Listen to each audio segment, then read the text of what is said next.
నా చిన్నోడు నా టీషర్ట్ వేసుకొని చూడండి. నా టీషర్ట్ వేసుకొని ఇల్లంతా తిరుగుతున్న చిన్నోడు. నైట్ ఇలాగుంది చిన్నోడు నా టీషర్ట్ నీకు.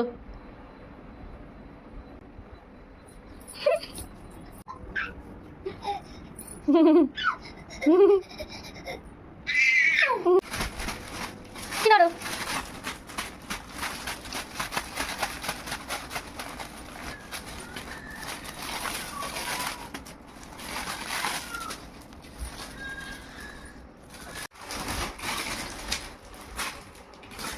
మేము చీరలు మడతేసుకుంటుంటే నీకేం పని? ఎంత కామెడీగా వచ్చినాడు నైట్ వేసుకొని. ఇంత నైట్లో కూడా వచ్చినాడు కామెడీ వేసుకున్నాడు. అట్లా మైతో మామూలు ఏదో వేసుకుంటూ ఉంటూనే ఉంటాను.